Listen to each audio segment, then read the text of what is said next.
being put on quickly.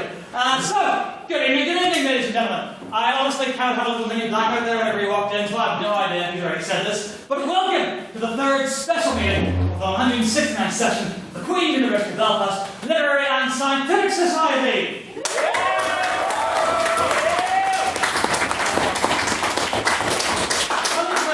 Really known as the Debating Society at Queen's University Belfast. Now, I've just realised something, and Mr. Sullivan had better be on the top form right now because my notes are down in my little black binder there. At which point Mr. Sullivan leaps to his feet and says, "There has been a great injustice." No! Well, you're meant to yell Shemrazai. Oh yeah! Shemrazai! No, negative 10 points for you. No! So, as you may have noticed, gathered around the place, I have far too much stuff in this binder. I shall order papers. I do believe I have no idea what is the first item on the order paper. Yeah. So, somebody who has one, Karen, do you have one near you?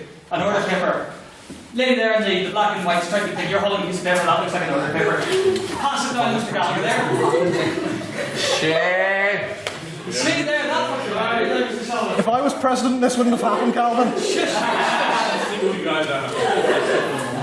So, yes, welcome to this meeting. I hope you enjoyed your pizza and other drinks of various hardness and softness. Yeah. The first item on tonight's agenda is some brief announcements. Now, this typically concerns the members who are here before, so I will try to keep them brief.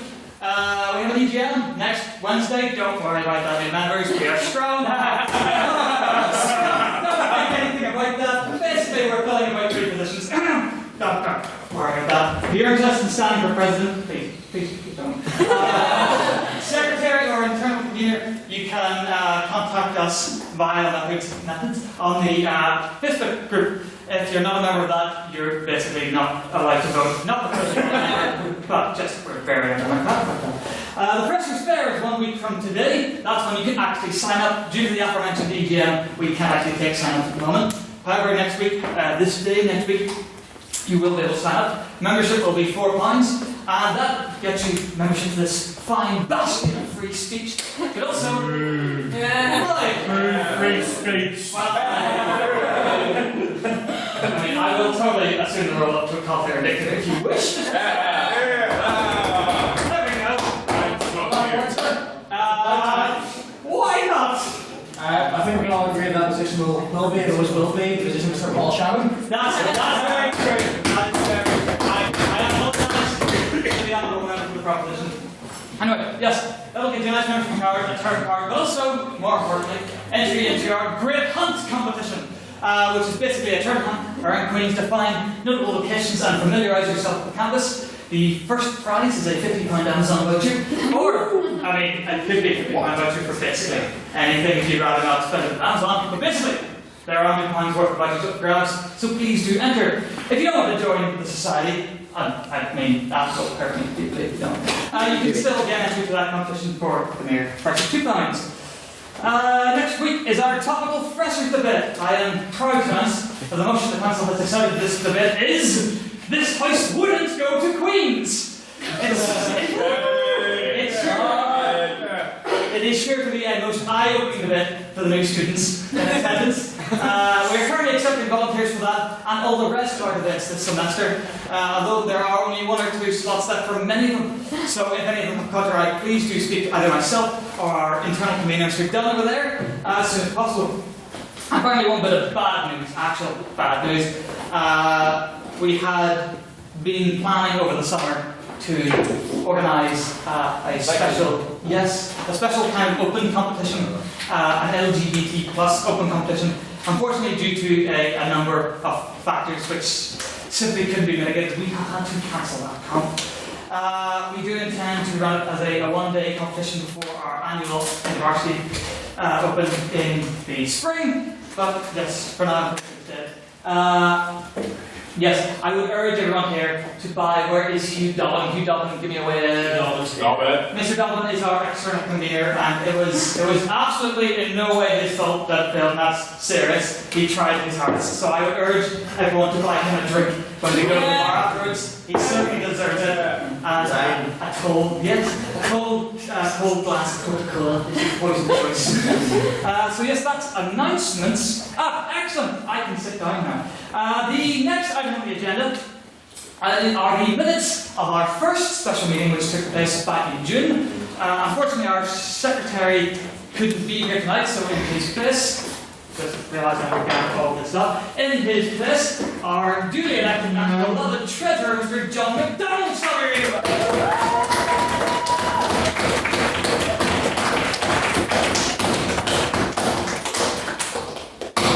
Resign. Seconded.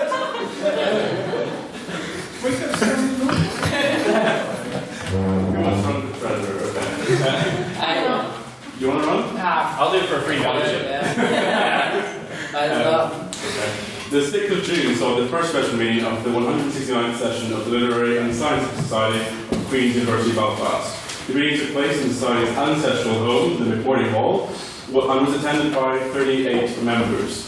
After the House recovered from the shock of President Black, honorary elect member, beginning the meeting in an astonishingly loud and sudden manner, a number of announcements were made, including the need for crash during the LGBT open. The internet, by the way, is cancelled. We don't need any crash. It has crashed. The internal meeting of on the 12th of June and the Coupon debate on the 17th. The minutes from the previous meeting were read and accepted. Our members of this heard from the treasurer, Mr. John McDonald, who required as the meaning of Toddler-in-Chief Trump's cryptic tweets, which featured the word coffee. I'm probably pronouncing that wrong. The House came to the opinion that Trump had been tackled to the ground mid-tweet by a member of his staff. Probably the new resigned, the ex communications officer, am I right?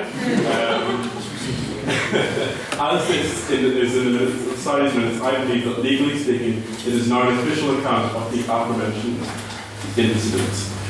President Emeritus, Mr. Ben Murphy, you guys, then sent an official account. Congratulations to everyone's favourite power couple, Amal and George Clooney, on their newborn twins. Resign again. I'm sorry. This Willie Vedder, honorary life member, then brought forward a motion overwhelmingly passed by the House, sending our condolences to the friends and families of the former Vice-Chancellor, Professor Johnston, as well as the victims of the Manchester and London terror attacks. In President Black's bout of President's questions, Mr. Sullivan attempted to shamelessly gain favour by calling him a beacon of society before inquiring as to how the President had broken his fast that morning. The answer was shreddies, soya milk, cranberry juice, 2 bagels with butter, and a cup of clipper green tea, confirming that breakfast means breakfast. Mr. Dobbin then asked, after being told to stand up, if the robe was comfortable. Apparently it is. Before the debate began, a vote on prior opinion was taken. The vote read Conservatives 5, Shane, Labour 20, Liberal Democrats 1, Greens 0, and 3 abstentions. Thus, the evening began the evening's main debate. There were 8 speakers, 2 each representing the Conservatives, Labour, Liberal Democrats, and rather adoringly, the Greens. Speaking first for the Conservatives was Mr. John McDonald, breaking from his unusual tradition of offering Conservative Party polemics, offered a Conservative Party polemic. He said how a Tory government could offer an immediate, strong and stable government Britain needed, and that the country had to be united behind one party to obtain the best possible Brexit deal. He told House a vote for Corbyn would be one for a coalition of chaos, and how May had a great negotiating team.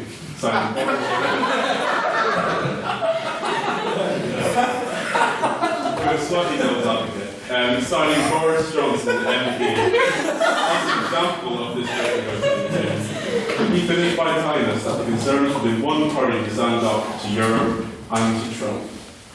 Opening for Labour was Miss Rachel Ireland, who began by paraphrasing her secretary by saying, "Paint me red and call me Corbyn." She informed us that the vast majority of what Mr MacDonald had said was completely untrue. And that the Labour government would approach Brexit negotiations with new ideas, keeping the single market, and that Brexit would not be at the expense of the people.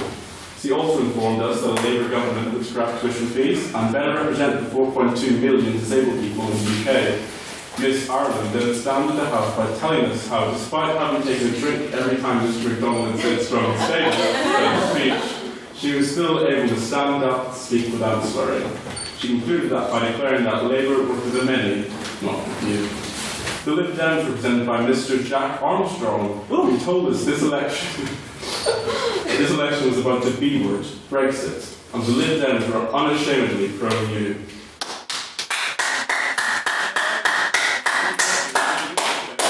Telling us the real best deal is longer story close. Okay. He informed us the Lib Dems would hold a second referendum after negotiations and would seek to stay in the single market, avoid a hard border, and retain free movement both ways. Despite witnessing the anarchy that ensues from the Liberal let young people vote, Mr Armstrong told us the Liberal Democrats would extend the vote to those even younger. Speaking first for the Greens was Mr Peter Dunn, who asked the House, why not Labour? Telling us they were not afraid to stand up to the EU, and when it came to negotiations, no holds would be barred. Labour would also guarantee a final Brexit vote and work for both equality and a strong working NHS, strong and stable. He told us that Labour would ensure Brexit did not damage the peace process in Northern Ireland and put democracy at its heart. Mr Dunn then said that Labour would tax Wall Street despite it being across the Atlantic,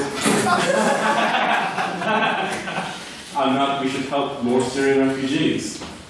After a brief intermission, Mr Hugh Govan spoke to the Conservatives, first declaring that the only time he needs is time for strong and stable government. Despite being a student on a zero-hour contract, he loves the Conservative Party. He attacked the Liberal Democrats for not being a proper vision, and the Greens for pursuing policies at the expense of the economy. He discovered his hopes of becoming a special advisor by conceding that Theresa May was bad at interviews and implied that he would do a much better job. He clarified the strong and stable mantra as meaning that Labour were part divided against Corbyn, so could not be trusted at this unstable time. Speaking second for Labour was Mr Mo Moussa, who said that the Conservative speakers hadn't said anything about, and didn't mention one policy, although apparently this wasn't a fault because it was in the manifesto either.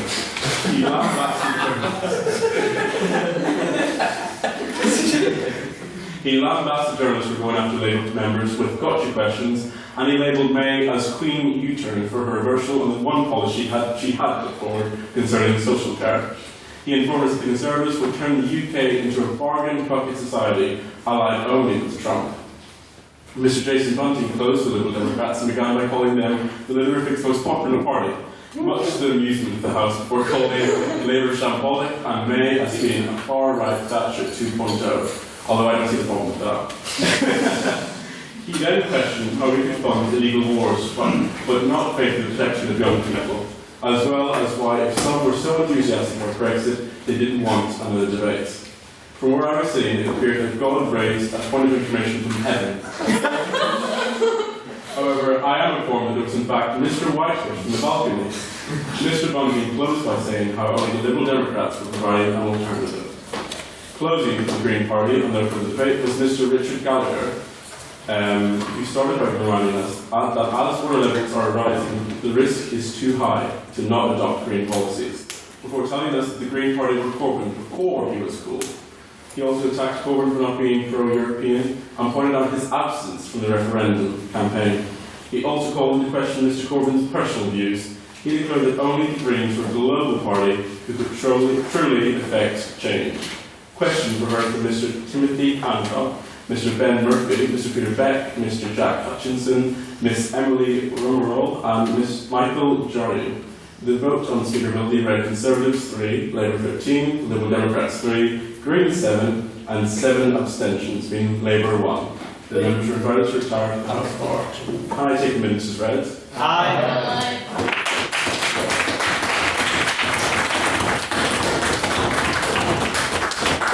Thank you, Mr. McDonald, for that fine presentation of the minutes. Next up on the agenda this evening is the President's questions. During this part of the evening, you may ask, well, you can technically ask me or the fellow in black over there who's not going to speak questions. So I shall take the first one from who looks the most enthusiastic. I'm going to go with it's got to be Miss Campbell. Don't I always win for being enthusiastic? You do, yes. I do. Well, in this society we have a long tradition of being really invasive about our president's lives. So we want to know exactly how you live. So what did you eat for breakfast this morning? You will quickly learn, new members of the House, that this is a recurring question. One that I hope to give a slow and painful death before the end of the year. The one in joke of this house that I cannot stand. Suffice it to say, I had a rather meagre breakfast this morning, merely consisting of a bowl of shreddies, of course, with soy milk, 4 miniature pancakes, and a cup of, I'm afraid I don't know the brand, but it was red berry tea. I had no milk or anything like that, of course. Mr. Bradley, would you like to answer the question as well? Yeah, for breakfast today, Stand, good sir. Sorry, the chair is just... It is. For breakfast today, I just had what I always have for breakfast, sadness. Horrible sadness. Are there any other questions? I saw Mr. Dobbins' hand go up first. Your little, On your feet, Mr. Dobbins. your little skit with Mr. Bradley when you entered today, was that rehearsed or was that ad-libbed on the spot? What was that all about? That was entirely. We're thinking of forming a two-man troupe. In fact, what are we going to call it? We're going to call it Team Blackley. Yes, that'll work. I thought it was Team Braddock, which sounds vaguely Scottish and Yeah. such as any other questions? Mr. Rogers, your hand up first. I wanted to subvert that first question because that started about 5 years ago and the joke has died a fucking death. I should inform members of the House that we have standing orders against swearing for the sake Over there. of not giving Mr. Bradley 10 hours. The minutes may well record that I said feck. That's allowed, I suppose. But that joke has gone the way of the pipe man meme. I'm not sending a question here, Mr. Rogers. I was hoping to subvert that by saying, what did you have for lunch? Hopefully bringing an end at least to the breakfast end of the equation. That is a fair question, and I may possibly be able to offer an even more depressing answer than Mr. Bradley's last one, because I haven't had anything since breakfast. I can't have much, I'm just running on fumes here. I might collapse at any point, just, you know, Mr. Bradley, did you have lunch? And if you say sadness again, I will hug you. I had a boojum for lunch because I'm a There student. Good. Any other President's questions? Mr. Goss, Dr. Goss. Mr. President, will you join me on this, the 225th anniversary of the Declaration of the First French Republic, in asserting that it has been downhill for France since the Revolution?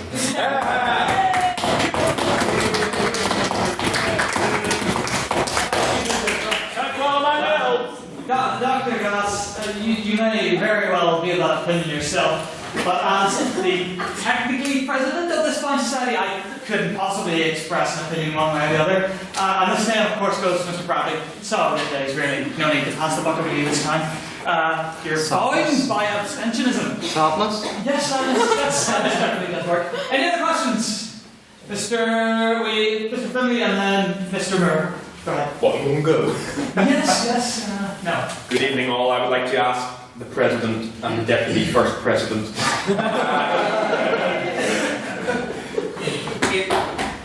if they have a view on whether private members' business should be conducted during this session. Well,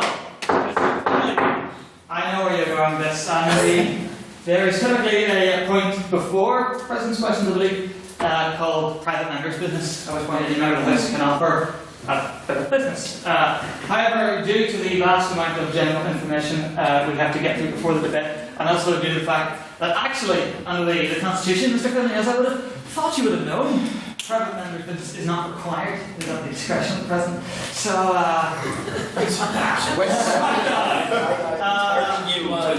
yes, you're really going to love what's in place of the private member's business, I assure you. So, any comments, Mr. Bradley? I'm going to agree completely with what Calvin said. Last time I disagreed with him, he beat me up and threw me in a dumpster.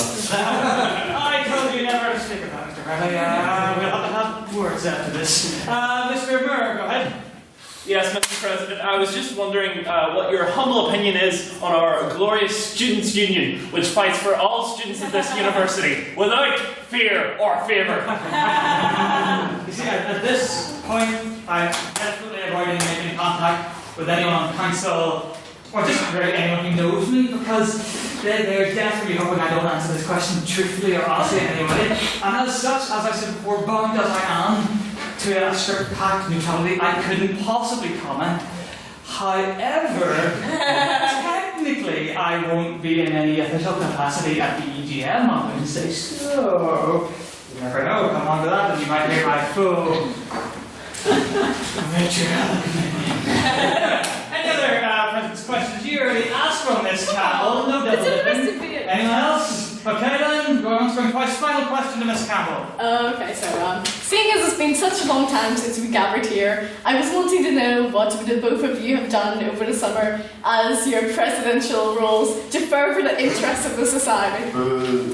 Not a day has passed, not even a single hour or minute that I have not spent in solemn contemplation of how best to make the society thrive and expand its influence and power beyond this humble, though quite beautiful room. To that end, I must inform you that whilst I do indeed have a magnificent, ingenious plan, if it ever were to become public knowledge, not only would it not work, I could also possibly be found for treason. But so we'll not go into that. Suffice it to say, great things are in store, Miss Campbell, great things indeed. Mr. Bradley, what have you been up to? I contemplated the nature of existence. I'm not sure what it's for. And I pretty much did what you said. Yes, that's fair enough. Okay, even I'm struggling to know how to react to this, Mr. Bradley. I mean, give me a link here. Don't please. What's in those bags? Anyway, so the next item of business then is general information. So there are some rules you should all be aware of before the debate begins, and also just some other general business only. First of all, as you can see from the side of the room here, we record the audio of every bit. This audio is uploaded online and can be downloaded from iTunes or directly from the source, which will be linked to in places. If you use a different source other than Apple's podcast app, please let us know, and we will endeavour to make the recordings available through that one. It is assumed that no one will have any issue with their speech or questions being recorded in this manner. We've been recording the audio of debates for going on 4 years now, and in that time we only had one person request that their words be removed. Sir? I'll finish the paragraph and take your point. The option is, of course, available, but we would hope that everyone has the courage to stand by their words, otherwise it's hello, that you're debating on public speaking society. Mr. Spratz, former technology officer and honorary member. I've taken a hard turn on technology and no longer wish to have any of my words recorded or even taken note of. Being that the pens themselves are the devil's workroom. As such, I wish that any record of myself be scrubbed by Mr. Bradley from each recording in very intricate detail. I'm sure you have plenty of time. This feels... I feel like I'm erasing part of history. It's horrible. I know. And technically I can't really say that you can't have me just saying that, so... I mean, you're breaking my heart, Mr. Pratt. You're breaking my poor black heart. Anyway, fair enough. The next thing to announce is that the council members, please stand up and give a wave to the house. We have one there, one there, one there, one there, and one there, one here. We are... Hey.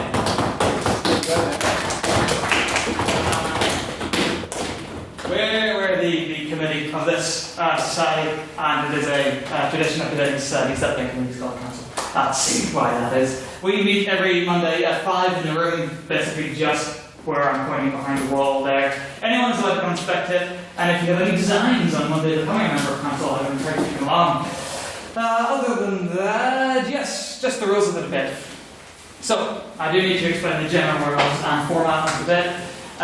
It's going to be a tad boring for people who are here next week and have listened to this again, but I will try to make it more concise that time.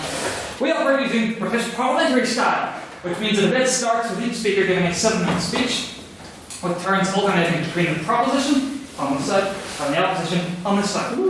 During the course of the debate, any member of the House, be that a speaker or someone from the floor, may ask a question of the person who is speaking at the time.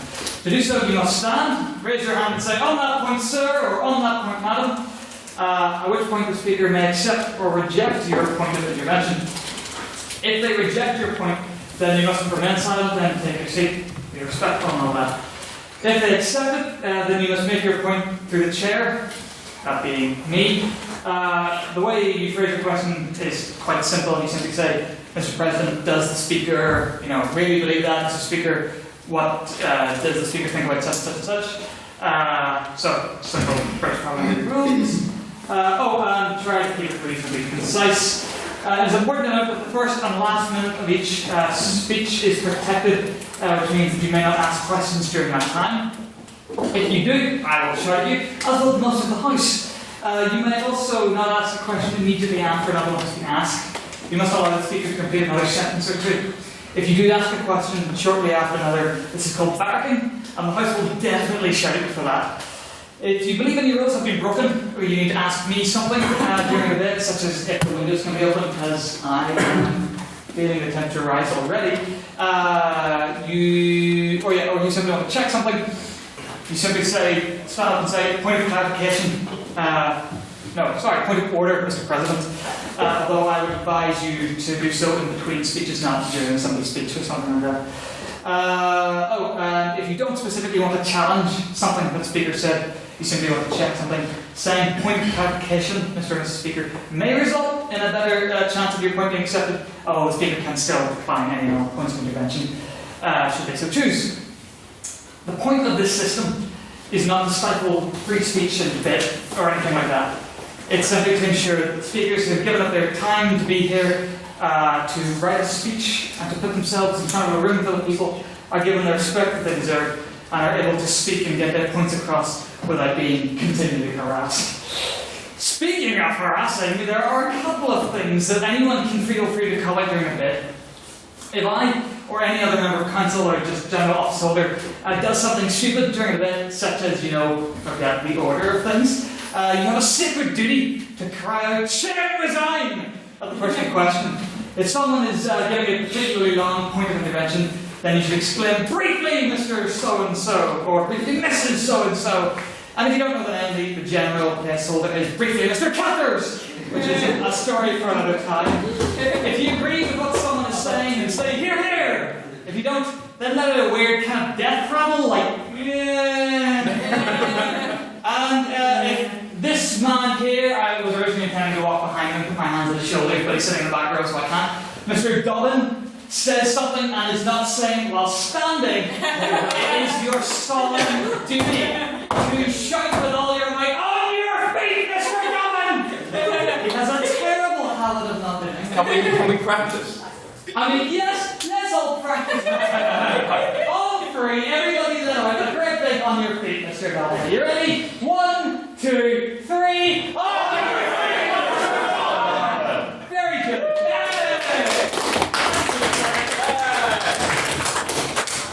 If he doesn't stand now, we know he's doing on purpose. Overall, just remember, be polite and have a sense of humour, and you will go far in this society. There are a couple of things to address, but they can be dancing on the point. It is now time to get on to the main business. So, tonight's motion, as you are all well aware, is "This House believes online dating is the death of romance." A quick point that I've just remembered: Miss Claire Campbell, I do hereby fine you. Because you claim to me that you came up with this motion, when in fact it was Mr. Sullivan. But I never said I came up with it. You literally did. I have a recorded text message of this. I never said I did. I don't remember saying it. Well, shots can be photoshopped. Sir, point C, resign. Yes. Please, can you honestly find Miss Campbell? For supposedly lying. Didn't you not? This house is full of lies.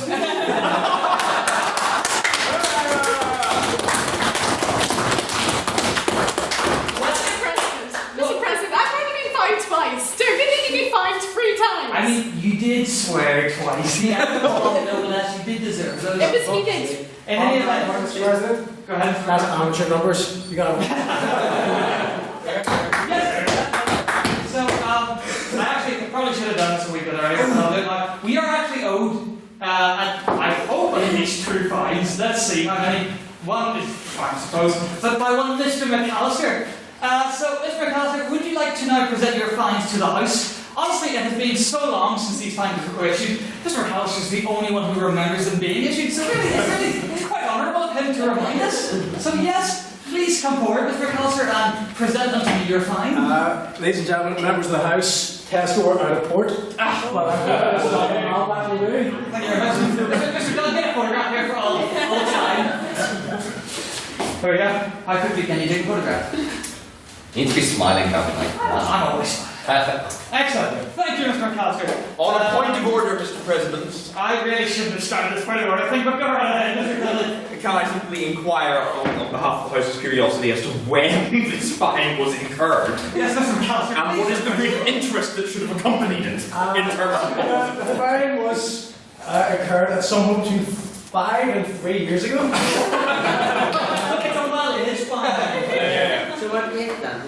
Yeah, and it's probably a little bit short as well. I'm not gonna lie, I've forgotten how many fines I owe. I mean, you said in your answer stress that you owed us fine, so if you simply gave us 2, I would have been happy with that, but nevertheless, I must say, I do find it quite honourable of you to remind us at all, because I simply would have remembered. So, yes, thank you very much. I'm not entirely sure how we'll distribute this. Mr. Rogers seems to be gesturing at me to give this in. I can help you. You would do shall I pour into your bottles there? Get a lot more estimate there. On that point, sir, Yes, would it perhaps be an offer of goodwill to offer it first to the new members or the new prospective members who are in here? My problem, you didn't actually think I was going to give Mr. Rogers any more alcohol. I'm After a certain point, you might start being quiet. That's true. We will figure out a way to distribute this in just a moment. Anyway, so yes, so as I said, the direction is this House plays on against death romance. We have 6 fines to each tonight. However, I'm not at all to detract from the opposition, from the proposition. But the opposition is a bit of an all-star lineup, ladies and gentlemen. These 3 fine specimens of men all join no later than the the history of the society. That would have been good, Calvin. Yes, Spartan Oaks Society was founded in 1850 by E.L. Dalkin. It was disbanded by the Union and the University in 1960. And it was brought back to life in around about 2011 by our eternal leader, Mr. Paul Since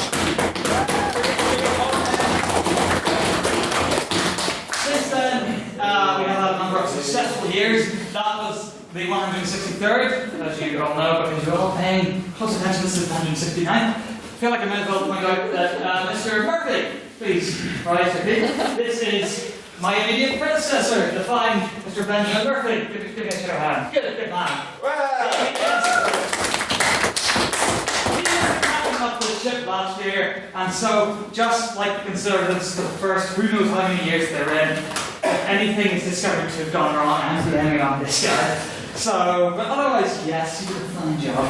But anyway, so this side is really quite little, having joined the 163rd and 164th. I believe Mr. Finlay and Mr. Goss, Mr. Goss, you joined 163rd, Mr. Finlay and Mr. Rogers, you joined 164th. I joined the 165th, and I mentioned as it is. So these truly are the capabilities. And of course, Mr. McAllister, you joined the 164th as well as 164th as well. Yes, Mr. Glasgow and Mr. Newton. Mr. Newton, you joined the 167. You joined the 168. So yes, it's worth pointing out. I know, talking a lot, but obviously every society leader likes to beat their chest and say how great this society is.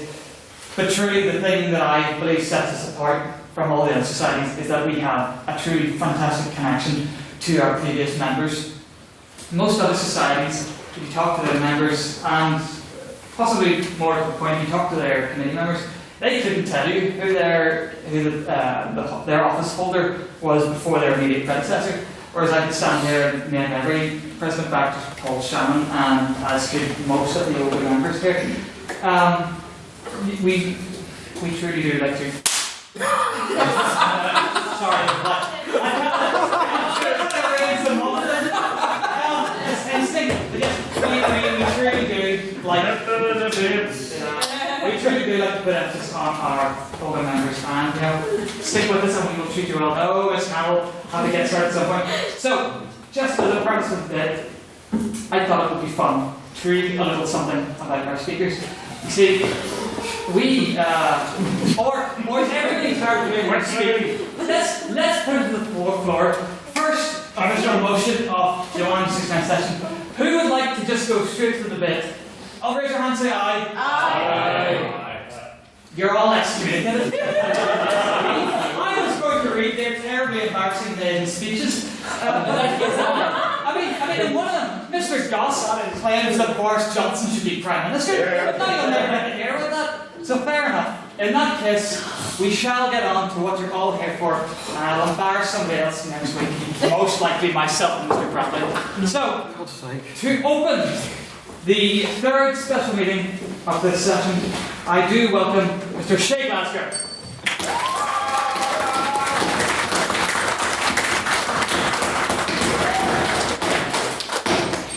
Before I begin, I wish to express my gratitude to the true president for ousting the usurper and letting me speak at this debate. So all hail President Black and his glorious new regime.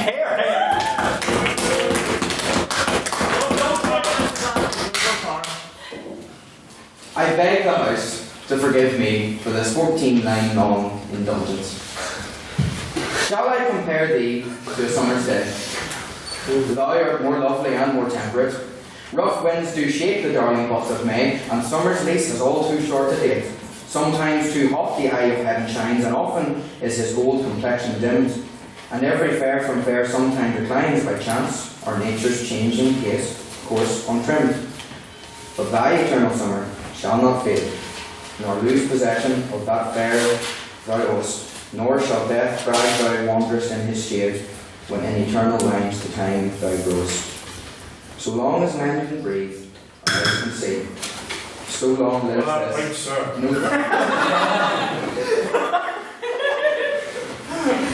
Perhaps we've lost the profundity, but that's alright. So long lives this, and this gives life to thee. So those were, of course, the immortal words of the bard William Shakespeare. That 14-line sonnet, which is sonnet number 18, is often regarded as the finest 14 lines of love poetry in the English language. So I wish to compare this evening with some modern poetry. Modern poetry that I found by and on a dating app called Tinder. Now, in this new poem, the poet challenges us. In a way Shakespeare does not. With a simple, authoritative command. The poet commands us to send nudes. I recognise that it is perhaps a tad disingenuous to compare the greatest love poetry in the English language to a Tinder quote. But I thought the juxtaposition would go a ways in exposing what our point tonight. On that point, Go ahead, Miss Kennedy. you know, I just want to point out you're comparing William Shakespeare, who was paid, and this random Tinder guy who is doing this of his own volition. So you say. So you say, you can't prove that. So, the motion before the House is this, that of the proposition believe that online dating is the death of romance. And make no mistake, romance is indeed dead. Murder, in fact, by that most contemporary of executioners, online dating. Before the debate proceeds, it's my duty, as first prop, to define some terms, and therein, for me, lie a great challenge. For I was thinking to myself, just a couple hours ago actually, because I only knew I was speaking at 12:30. I thought, what is romance? Is it synonymous with love? But then what is love? So what is romance? Is it a feeling or a circumstance or an action? Does its expression require only one person or two? I'm certainly no expert on the subject, but I doubt it is within anyone's abilities to write a dictionary of romance, and it's certainly not 50 Shades of Grey. So a dictionary of romance, a comprehensive, objective account of what it actually is. So perhaps we, the proposition, and indeed anyone, we can't really say what romance is, but I think everyone would agree that we can certainly say what it isn't. Romance is not impersonal. Romance is not swiping endlessly left and right and left and right. No, and there's an advertisement that capitalism plays a part in this too. And left and right again until you inevitably tire of judging a sea of strangers' faces. Romance isn't describe your personality in 300 characters. It's not distilling your entire essence into 6 boxes, a picture, and if we're on the fancier sites for the older people, a video. It's not the blue, abrasive light of a computer screen, or a phone, or a tablet. Romance is not superficial, and romance cannot be beamed through an Ethernet cable. Former technological. See, the thing is, you can tell me what romance is not, and you can detail all these things from online dating, but I can also detail a number of other things prior to online dating, which are also not romance, but are generally viewed within the courtship sort of rituals. Romance is not a cheeky snog on the dance floor to someone you barely even recognise. Romance is not a... Wait, Mr. Brad? Very well then. I'll shut up then. But essentially the point is that many things which are not romance came before and were part of the normal courtship process, and that's the very point, that it was a process. We agree on the proposition. I suspected that someone would say that to us tonight. My counterpoint is that, in the spirit of the debate, this cannot become a debate about an arbitrary point in time when romance existed in the world and romance did not. Because then the online dating, which is the second thing I need to define, or have to find in the debate, wouldn't be part of it. As well as that, we're not just focusing on things like a wee sneaky hurt. That is separate from romance, but hopefully myself and my honourable friends will go ways and expanding on that as the debate continues. But just finishing off with the last line I put down, romance is not sandwiches. So we've seen then that what romance isn't, online dating, by and large, is. It is therefore impossible, it seems to me, to assert that the two are in any way compatible. If we can never truly define romance, we can know at least that its fulfillment cannot be found in the realm of online dating. But I think we must, of course, take it one step further. We've demonstrated why online dating and romance cannot live in harmony, but we must meet the motion and ask, by what method has online dating caused the death of romance? To that question I submit this. Coming on to expanding Mr. Spratt's point, it's not about people who are just looking for, I'm not sure this for me, just looking for the right, okay? So long as online dating is used by people who are looking for true romance, and so long as it's trumpeted as the fulfillment of romance rather than its mortal enemy, romance cannot flower again in this world. So long as we accept online dating as a path to romance with all its flaws and all its smokes and mirrors, only true, real, wholly human romance is murdered. We do ourselves a disservice by letting this facsimile of romance go on, and therefore I beg the House to support this motion.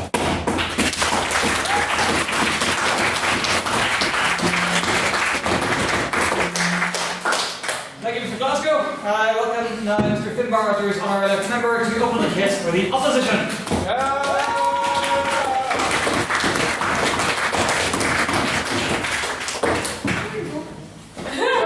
Ladies and gentlemen, like the Titanic, my speech comes in 2 parts. That wasn't too soon, was it?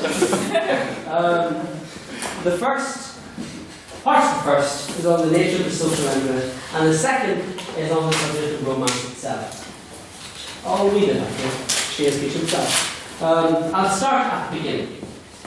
The internet is very often accused of bringing about a famine of communication and socialization, that it's brought people further apart rather than more closer together. Though that's in total disregard for the very nature of the internet itself and the fact that it is user sensitive, and therefore there is nothing about it which does not have an IRL equivalent. So at this point, which I need to turn to Dr. Gloss. In case you've forgotten, URL is the sort of internet linky thing. It's not IRL in real life. It's a pun. It's a form of joke.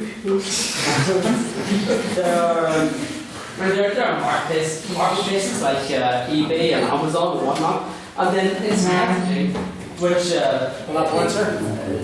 give me a minute, just let me finish this paragraph and then move on. It's messaging is basically the technological step forward from pen pals. Though I would argue that pen pal, that instant messaging forwarded closer relationships because you no longer have to wait 6 weeks for a letter to get to you. Go ahead. It was just on your point about eBay and Amazon. The Arm Job is aware that paying for romance is illegal in this country, sir. Just on your point on eBay and Amazon, the Arm Job is aware that paying for romance is illegal in Northern Ireland. Fucking prostitutes in Amazon.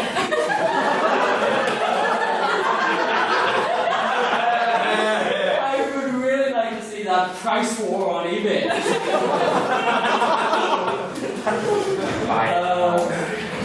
And so, because the internet is user-centered, that means that if romance is dead, or if it is dying, then we've killed it, or we are killing it. And that would make sense, because people are pretty much awful.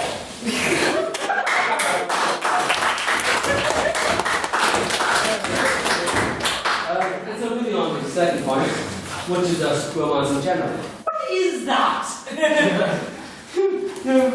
Right honourable gentleman, Mr. Glasgow, alluded to it in his speech. However, he didn't really define it. Like, we're talking about romance and sort of poopy sleeved poets who pile off their tits on romantic books, recited sonnets and soliloquies, which were effectively just flowery worded and thinly veiled attempts to convince their muses to do in.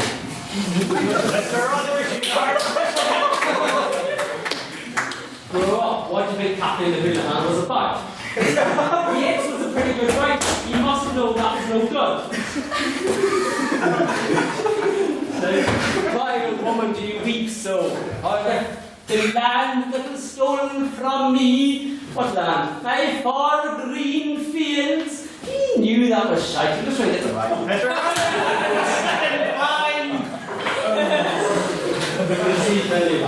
By the way, James, we knew for a fact Tesco was not out of port.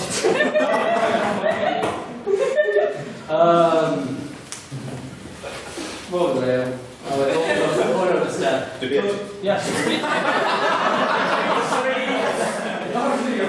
Do the speechy thing. Everyone talked about this. But Maud Gone, or as one Devonshire Sporting Family in Uri referred to her, Gone Maud. Because romance is a subjective thing. And as culture changes and morality changes and societal values change, it is just inevitable that we conduct our relationships in whatever form is going to change along with that. According to that is going to be to a large extent according to technology that is available. So as I said, and Shelby said after me, there is more parity than we would immediately realise. Gone are the days that our grandparents would have dances way out in the fields where they were supervised by a member of the clergy to make sure that room was left for the Holy Spirit, about 6 inches worth of room, in the warmer months, 7 inches. I'm sure the House has no idea what you're implying, Mr. Rogers. While I was on the bus, which is where I generally write most of these speeches, I was reminded of Shakespeare's sonnet 130. So when I originally thought of it, I thought it was 163, which goes, and then change things because a because the art's writing about. Point. Where is it? Here it is. I should take a Shakespearean pose. Would anyone be kind enough to lend me their skull? Billy, come here. You can do whatever.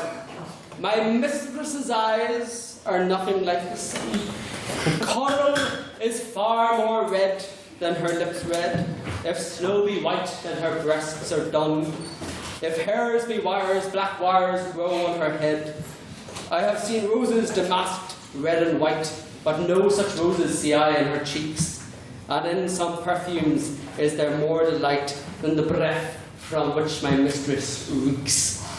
Are you Snapchatting me, for fuck's sake? I'm sorry. Snapchatting. That's not a polemic. It's just verbal passion. I love to hear her speak, yet well I know that music hath far more pleasant sound. I grant I never saw her goddess go. My mistress, when she walks, treads upon the ground. And yet, by heaven, I think my love is rare, as any she belieth with thoughts compare. That is basically Shakespeare's way of ripping the piss, as we would say, out of very romantic poets who, my love is like a red, red rose. Shall I compare thee with summer's day, or put it up thee right away? All that kind of stuff. And he demonstrates through that kind of the nature of romance. This woman is as decided to see her a dog, but I love her anyway. Rogers, I'm a friend. I am most definitely your friend. I know where this is going. Mr. Spratt, by any chance, would you like to propose that Mr. Rogers gets an extension to his tie? Would you? Would you? God forgive them, they know not what they do. Mr. McAllister has seconded that motion. The motion is that I'm determined how much Mr. Rogers gets a 2-minute extension to his speech. All those in favour say aye. Aye. Raise your hands and say aye. Aye. All those against, raise your hands and say nay. The House is spoken in. Mr. Rogers, please take your seat. It's probably for the best, but that was the end anyway.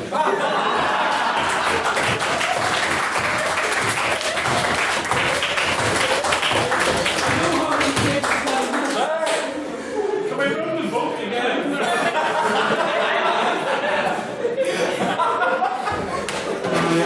I think I speak for everyone, and most especially council, when I say, Mr. McAllister, we are in your debt for providing us with this. It's got to be very much needed this evening. Good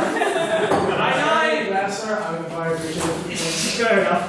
Now I'd like to welcome the second speaker for the proposition, Miss Elliott.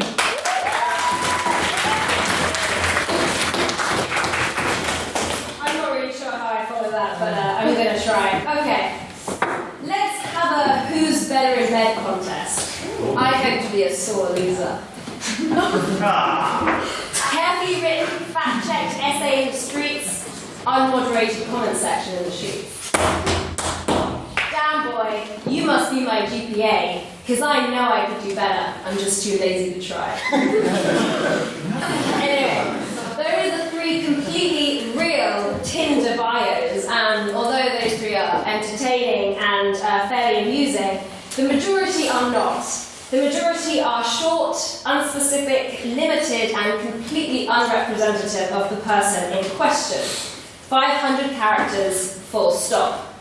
Now, for the purpose of this debate and this debate only, as far as my boyfriend's asking, I joined eHarmony, just to see what kind of questions I would be asked upon completing the profile. The first was ethnicity. I wanted to say that I'm a quarter Welsh, half Manchurian, and a bit Cockney, but unfortunately white Caucasian had to suffice. Age 21, easy household income, no minus number unfortunately for us students, so under 10,000 had to do. Married, children, smoking, drinking, and how much of each. Passions and what I do in my free time. I wanted to elucidate on every single point, but unfortunately I was unable to do so. I had to select the options I was given, click the buttons that they provided. I was forced to fit into a box that they had given me so that I could be more easily matched up with other box-placed human beings. Someone who read through my profile could argue that they have a basic knowledge of who I am as a person, but that's just simply not true. What they have is a superficial and morphed version of myself that I have given them. When people see a profile, even these tiny bits of information, they start to make assumptions, build their impressions from the very, very beginning, which will ultimately decide whether they've been someone or accept their invitation. Honestly, I was doing the same. Yeah. Okay, so your point is that on online dating we put people into boxes, but when we meet people in real life, don't we put them into boxes based on our impressions of them anyway? That's true. However, unfortunately, we can make those impressions on a subjective level, as opposed to the objective ones that every single Tinder or online dating site is giving you. We're forced to even make requirements for ourselves that you never even knew that you had. Age, for example. 18, that's easy on the lower side, but would I date a 25-year-old? I don't know. It depends who they were. Would I date someone 10 years my senior? Potentially. Depends who they were. I was expected to make a blanket decision as opposed to judging each one individually and on the various merits that they had. On that point, Yeah. I mean, you could just set the upper echelon to be really high and then talk to people yourself. Very true, very true. I'll give you that point, absolutely. But unfortunately, the truth is that the majority of us don't. The majority of us go for probably up to at least 10 years, and we have no idea who we'd be kind of getting rid of beyond that 1 year limit, or even 1 month, to be honest. On that point. I'm going to not give you that. We're asked to make judgments without knowing a person or knowing the reasons why they've chosen this, without knowing why they are the way that they are. Online dating forces every person to perpetuate an image of themselves and to judge the image of others. We're living in a very image-conscious society, and that's only getting worse. This is encouraged by online dating. I've yet to see an online dating app or website that doesn't include photographs. I'm sure there are a few, but they're at least not the common, they're not the majority. The picture is the first thing that people see, and it's the first thing they're going to make a judgment on. On that point. Whoever's first, you really don't see it. Is the face not the first thing you see as well when meeting people in real life? That's a very good point. Face is the first thing you see when you see them in real life. But unfortunately, that comes with a much bigger picture of what a person is. Their presence. There are so many other senses when you're meeting someone in real life. Think about maybe how they might smell. Think about how they sound, and the ballsy among us. Think about how they might taste. Body language is a really important factor when it comes to connecting people. Some would argue the majority of our communication is done through body language alone. Are they aggressive? Are they reserved? How do they like to speak and communicate with the way that they move their body? We miss all of this on online dating. We become two-dimensional. We become a flat surface of a person, and that's what people are judging us on. We're losing the elements of what makes us real. Online dating is also just too easy. Psychologist Professor Harry Rice says online dating creates a shopping mentality, treating people as merchandise as opposed to conscious beings with complexities and a history and difficulties. Instead, we have product reviews and we have positives and negatives of each person. It takes away the thrill of the chase. Romance and companionship is, at the end of the day, a privilege and also a luxury. On that point, Yeah, go for it. both you and Mr. Glasgow's speeches went into detail about the limitations of online dating, but by what instrument does that strip us from the ability of being the same pillow-shirted horn dogs? Where is that option removed, and thus where is romance killed? Romance is good because these distinctions are made before you even learn the things that make a person a true person. You're learning and you're distinguishing people based on facts that wouldn't even cross your mind when it comes to real life conversation. The easier that romance and companionship become, then the less it's appreciated. I mean, why meet for a chat when I can figure out if I like you or not over text?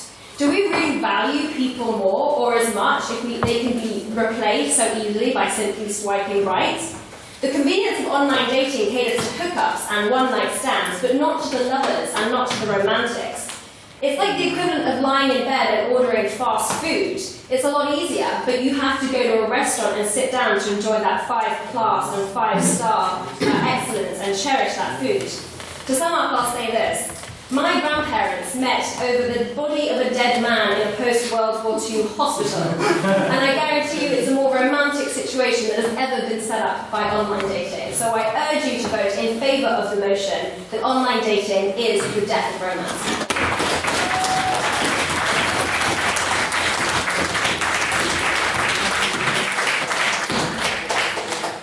For that wonderful speech, I would now like to invite Mr. Jonathan Finlay, honorary elect member, to continue the case for the opposition. Thank you.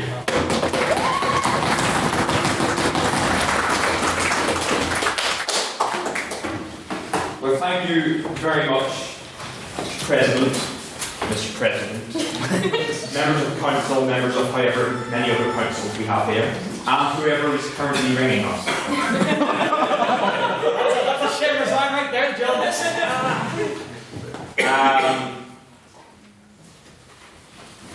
From the government side right now, we have heard quite a lot about online dating. But we haven't heard a great deal, I have to say, about romance and what romance actually means. The second proposition barely mentioned romance until her final minute. She was mostly fixed on why online dating was not the same as meeting someone in person, which does not at all address the issue of romance and what romance actually means. First proposition told us that romance is not impersonal and that there is no arbitrary start date of when romance existed, but didn't go on to tell us when romance actually did exist. Turns out my phone will go to sleep even when the timer is running. It's really quite frustrating. So I'll just have to wing it like this. Right, let's talk about romance. Thank you so much. The question is, does online dating frame and elevate matrimonial love, sexual desire, etc., in a way substantively different than romance? The construct of romance does. No, thank you. I will begin my actual substantive argument before I take any point of this direction. And my argument is, as ever, no, not an inch, and no surrender. Let's first go back to the etymology of romance. The word romance first appeared in the Middle Ages. It was defined Romanesque, and it came from a desire to tame these new violent impulses that emerged in the Dark Ages. Romanesque and romance was a way of taming the violent urges of heavily armed and seriously oversexed men through an elaborate system of rituals for choosing a partner, winning their hand, exchanging love tokens, effecting brief, intimate encounters. Discretion and an element of mystery were key in the original meaning of romance. And that's still the case. Exchanging love tokens has been replaced by exchanging flippant pictures or gifs or gifs or jibes or memes. Serenading and troubadouring have been replaced by sharing Spotify playlists, I'm told. And men at arms jousting, the ultimate contest of lance strength, has been replaced by the sadly ubiquitous dick pic. I wasn't actually sure if that would incur a fine, because I intended to this evening. And I just realised the other day that I've been a member of the society for 5 years, and I have not yet incurred a fine. So I decided if I'm not fucking going to do one today.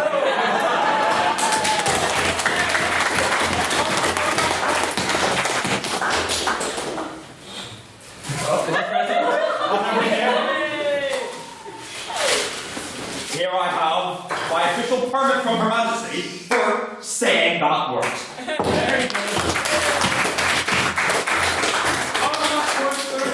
Mr. Gallagher. If I may, is it not, however hideous stick pics are, is it not at least something of a step forward for society that we've replaced the violence of lances with the rather less threatening limp penis? On that point, and then no bar.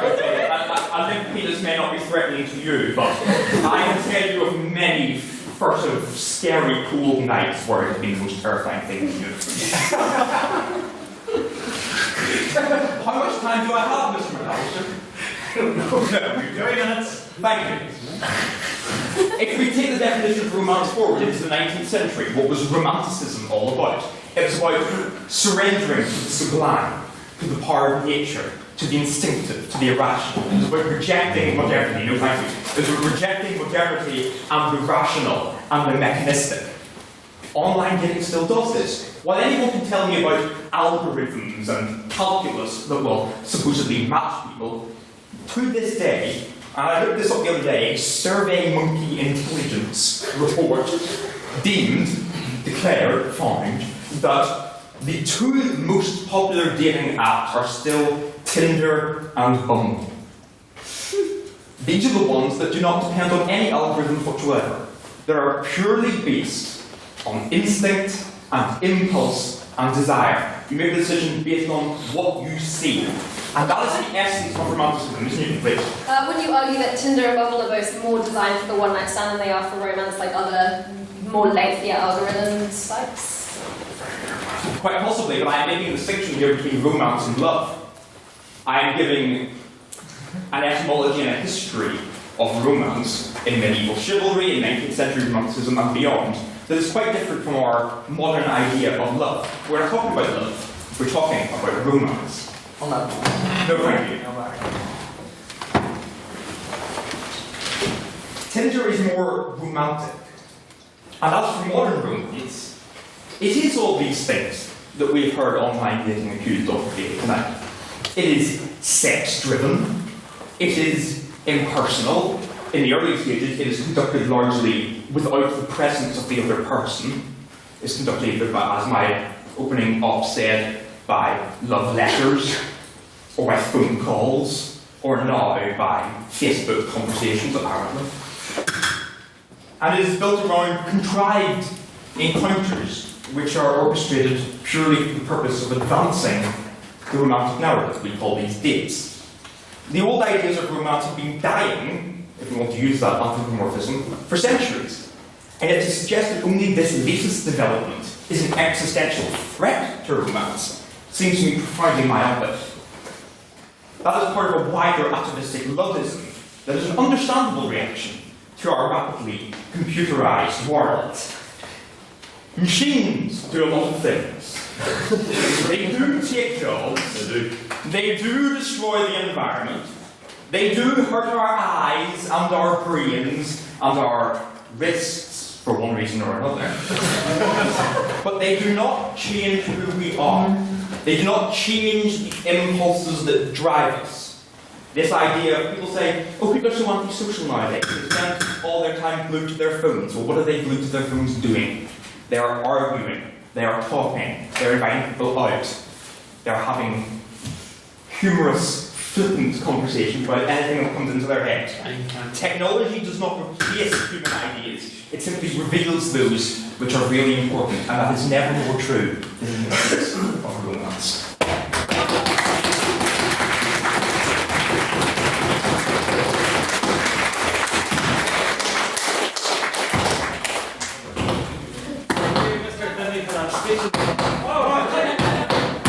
For that speech and that fine, very much appreciated. Collection. I would now like to invite Mr. Gibb McAllister to close his proposition.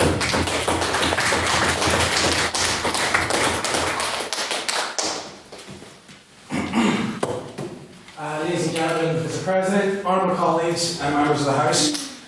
First of all, I'd like to say I'm very excited to be back. It's my first time in a couple of years and I feel a bit weird wearing a suit, but I think we all grow up eventually.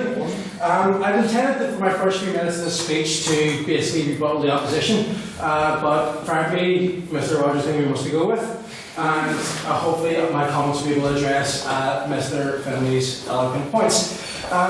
Instead of open with a rebuttal, I'd like to open with a story instead from, I believe, the 166th session of this great society, where our former president and our eternal demo, I suppose, Mr. Louis Synod, debated on a motion called This House with Tinder.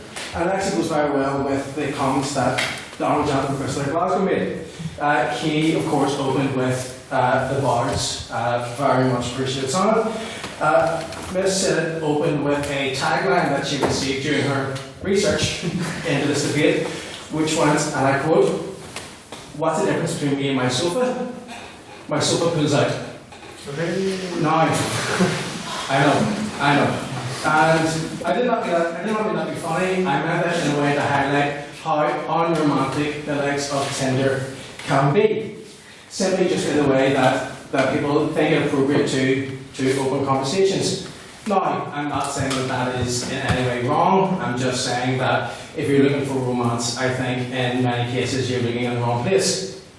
To move on from that, I would say that Tinder encourages an individual to care less about being themselves.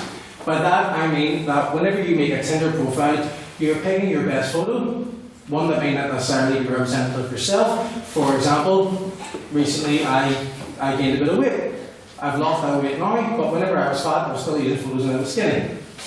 And by that I mean that we try to make ourselves as attractive as possible to potential matches. We may be doing that in ways that may be using flattering photos. We do it in ways about perhaps exaggerating about careers. I don't do that though. But the point that I'm making is that we care less about being ourselves, and I think that one of the key pinnacles of romance should be to be yourself around a partner, to be able to sit down in an environment with a bit of ambience and be able to get to know one another. And I feel that Tinder definitely is not the best mode. Yes, sir. You can do that from Tinder though. I think this is what you're not getting at. Tinder is a platform that can take you to the place where you can get to know someone. I was at a wedding 6 months ago, and that relationship stemmed from a Tinder match, and then went from a coffee date to an evening drinks to marriage. Third date, let me tell you. No, sir, I absolutely take that point, but what I'm getting at is that whenever you create a Tinder profile, you may not necessarily be showing yourself in the most honest light. I know that can extend to any relationships, but I think whenever you're putting, pen to paper for the sake of this argument, I think it holds a lot more.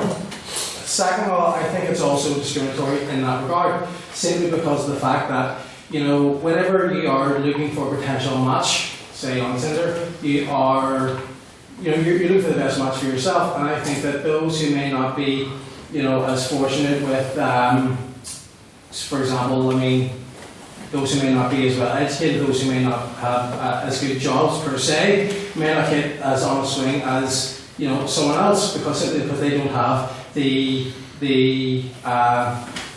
Wi-Fi capacity. Pardon? Wi-Fi capacity. Well, no, actually they may just not have the most attractive qualities on paper. They may be great people, but having not getting a shoe in simply because of the fact of what their Tinder profile says. Moving on, I would also like to talk about kind of how romance influences literature and poem and song. And on this point, I would like to address Mr. Spratt, if I may. You made a point of information to Mr. Glasgow concerning how romance isn't about a snob on the dance floor, correct? Did you? You did. Have you ever listened to the music of Mr. Rod Stewart, sir? Yes, I'm very aware of Mr. Stewart's library. Lovely. Well, Mr. Stewart wrote a song called Maggie May, not to be confused with the cafe I worked there. There's actually no connection to the name, surprisingly. The song was written about an encounter that Mr. Stewart had. It was his first encounter, and he didn't know the woman's name. It was obviously what it was. However, Mr. Stewart obviously had a romantic fixation with this lady, and from that turned one of the, obviously it's song subjective, but it turned out a fantastic song which is still known and loved to this day. So, I would argue that just having that spontaneity that I think Tinder robs us from is very much detrimental to literature and on that music. point. Yes, sir. It was It was outlined by Miss Newton in her speech that Tinder doesn't run on an algorithm. So how does coming across nothing more than someone's name or face on a whim, how does that lack that same element of spontaneity that you're describing right now? Well, sir, I mean, I focus on Tinder, but we all know that the online dating expands a lot further than that. You have Bumble, you have eHarmony, and Match.com, and these websites have a lot of very different algorithms and stuff. Basically, it's not just compared to Tinder. To finish, I would like to actually reiterate this point about her grandparents. I had the honour recently of reading the love letters that my grandpa had sent to my grandmother, which she's kept for the last 60 years. And I feel that the kind of stories that we get from, our grandparents, dating and meeting and the courtship, I think we're robbing that as youths from having a youth culture that is very much based on meeting on Tinder. I think it's very rare these days for people to find that their friends have gotten together through methods other than online dating. And I just want to reiterate that, the most dramatic story that you will hear, in my opinion, will come from days in which Tinder and Bumble and eHarmony were not at the forefront of our love lives. I would like to thank the proposition, the opposition in the House for hearing my comments. Thank you.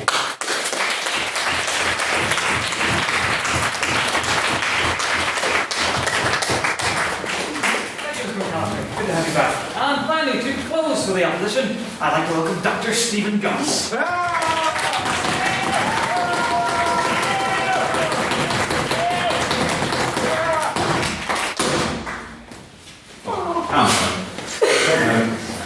Mr. President, sir, members of the House, ladies and gentlemen, I can't remember the last time that I delivered an allocution to the Society, but it seems appropriate this evening that my return should involve me talking on an issue of which I know absolutely nothing.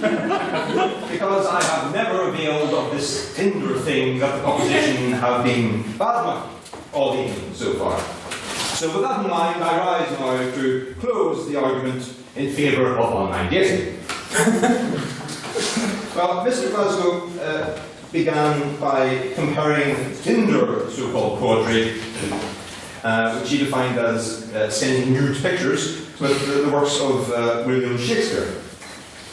Well, romance is not 300 characters and swiping photos. Doesn't have to be defined as that. In fact, I agree with Mr. Finley's point that the proposition have somewhat failed this evening in order to define what was actually meant by romance. But nonetheless, this Tinder thing doesn't necessarily rule out romance. So why can individuals not meet through Tinder and then embark on romance? Ms. Newton made reference to her grandparents and their meeting over a corpse. If two individuals happen to encounter each other on Tinder and want to go to the funeral together, or want to go and dig up dead bodies and initiate their relationship that way, why shouldn't they? Why can Tinder not be a means by which they can engage in such beginnings of a relationship? The proposition have also suggested that online dating generally is somehow superficial. Well, all dating begins with superficiality. Only the internet, I would argue, actually allows an opportunity for non-superficial dating, because it's only on the internet that you can start talking to and engage with and thereafter meet somebody based upon not seeing what they look like. Because if you meet somebody in person, then your first thought is whether you find them attractive or not. On that point, does that not lead to more of a catfish orientation of dating, where the person may not be exactly what you deem them to be? So, and why does that rule out romance? You may not.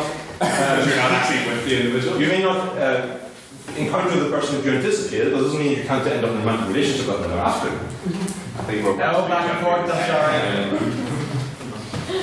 I do maintain that romance and online dating can live in harmony, and the very essence of romance is, I would suggest, spontaneity and individuality. So, you may meet somebody that you've encountered on this Tinder or other online dating, on other interweb introduction services or whatever they're called, and they may not be what you're expecting, but it doesn't mean you're not going to fall in love with them as a result of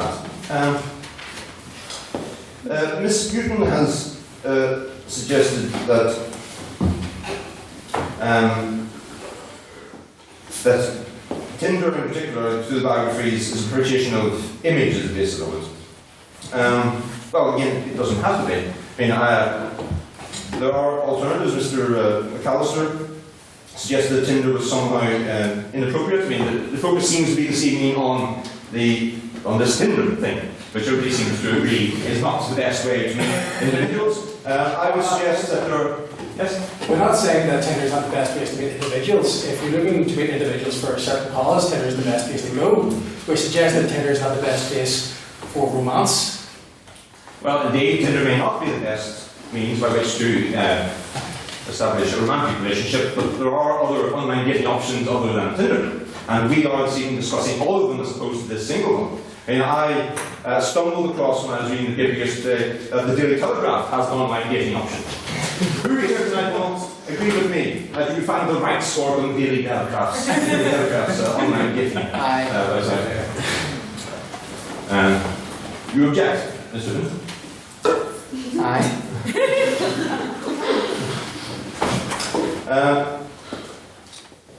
Yes, that brings me nicely to the opening points for the opposition. Mr. Rogers suggested that people kill romance, not the internet. Well, I partly agree with that. I think it is clear to all that people generally, particularly when it comes to these things such as democracy and referenda, are by no means a social good. People are awful. And while societal conceptions of romance have certainly changed with generations, I don't think anybody on the opposition is suggesting that the alternative to online dating might be the clergy supervising dances as effective a means of establishing romance that may have been in the past. There are the alternatives which I shall come to for myself to interrupt. Something about ostriches here, I'll come back to that.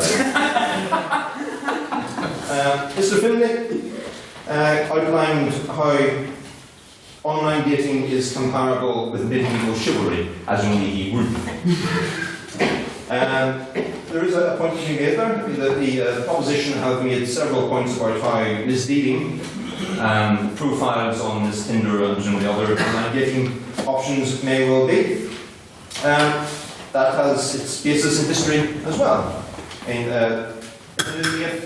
Agreed to marry Anne of Cleves on the basis of the highly stylized portrait of her that was sent to him. So this idea of choosing an image in order to artificially make yourself look more appealing is nothing new, and it's not a product of online dating. As I ended my last minute now, I shall close with the alternatives to online dating in this day and age. What are they really, when we think about it? Do we revert to picking up someone in a bar? Anybody who's tried to do that will no doubt be aware of the awkwardness, the discomfort that can cause, the embarrassment it can cause if you're refused. I myself have an enduring suspicion of lesbians as a result of trying to pick up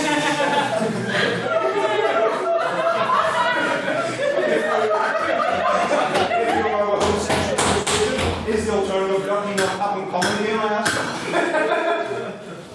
Prostitution was raised this evening. Should we revert to that? Should we legalise prostitution? That's an alternative to online dating. I say no. The final alternative is, of course, to give up, as I did for a number of years, and I certainly wouldn't recommend that as an option as online dating. So, members of the House, ladies and gentlemen, this evening I have heard no argument from the proposition which could not apply to the other forms of dating that existed throughout the ages. And therefore, on that basis, I beg you vote that online dating is not the death of romance.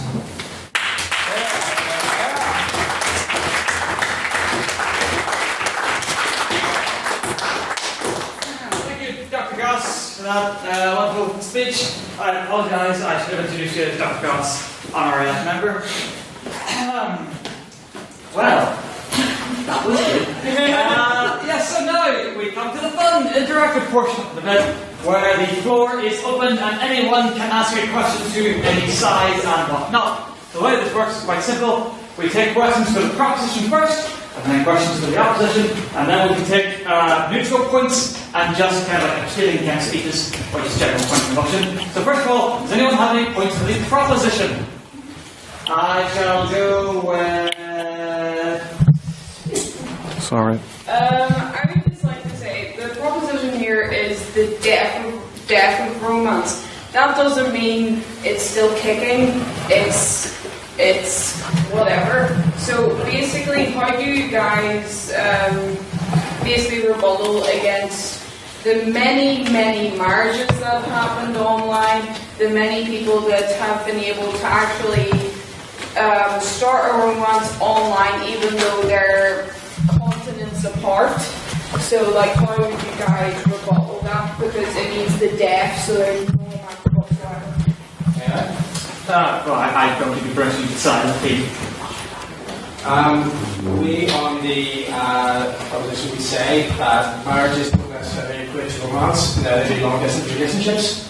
And for that we say, well, obviously online dating is a way to bring people closer, that's the way that is. We don't think that is necessarily exclusive of being romantic. We all know that there are instances of loveless marriages in the world, as well as loveless and obviously non-committal. The arranged marriages is a good I think that's Mr. McAllister's last point has been certainly interrupted. I don't see why.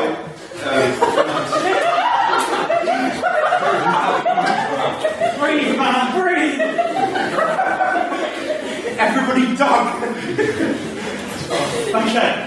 Any points for the opposition? Mr. Hickman? I'll come back next week. Mr. Hickman? Life is short, have an affair. Ladies and gentlemen, how can the honourable members of the opposition suggest that a world of online dating, of the Tinder, of the Bumble, all of these wonderful examples of ways of making true romance, and Ashley Madison, could you perhaps address Ashley Madison as a prime example of a matter of finding romance? Oh yes, gladly, wonderfully, delightfully, pathetically, willingly. I did have a point about Ashley Madison that was cut out of my speech, but I'm very glad to have an opportunity to read it. Yes. Oh dear. Certain members of the House may not be old enough to hear this. Ashley Madison, I am told, is one of these online applications whose sole purpose is to effect adulterous affairs between married couples who are not, I should clarify, married to each other. I go back to my distinction between romance and love, and indeed the distinction that was made by the proposition in the previous point on the floor, the distinction between romance and marriage. And it leads me back, which I'm always grateful for, to medieval chivalry, where two of the most successful medieval romances, in terms of medieval audience, were Lancelot and Guinevere and Tristan and Isolde. And Tristan and Isolde actually brings us into 19th century romanticism as well, through Wagner, exactly. And I don't know what Wagner and Jane did, but what the common factor is is adulterous love. As it has been said, marriage without love breeds love without marriage. You can have romance outside of marriage, and romance, in the literary sense, has sometimes been expressly depicted outside marriage. So Ashley Madison, it can bring about romance in the traditional sense perfectly easily, it seems to me. Would anybody from... Sorry. Would anyone from the proposition like to respond? No? You don't have to. Okay. Any abstaining points on the motion? Mr. Murray, you have to like explode. I was going to make put a question to the proposition, right? It's fixed the mic, so I hope it'll be good. Sorry, is this an abstaining point? Sorry? This is for abstaining questions? I was going to ask a proposition question, but like, I didn't get in, but so could I? There will be, we're going to go round the circle. Alright. Just keep going.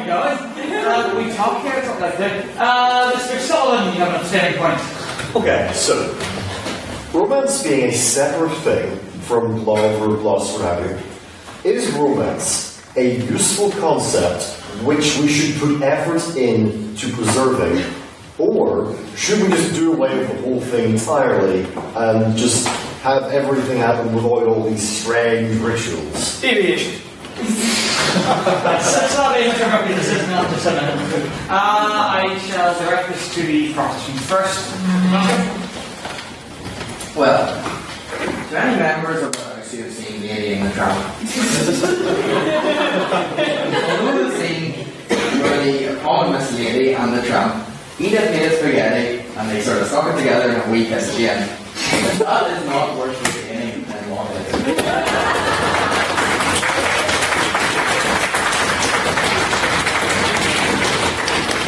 Very well said, Mr. Glasgow.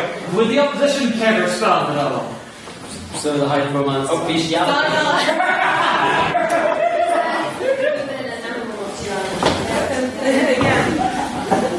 what is romance? Well, the formation of a loving relationship between two people. And, or 3 or 4, whatever. Or maybe a spaniel and a monkbush. As it were. But, I mean, the definition of the word surely is to, create a spark and fan the very first flame, which is that's what there is. And so it's just to basically introduce people. It's another way of bringing people together who ordinarily would not have met.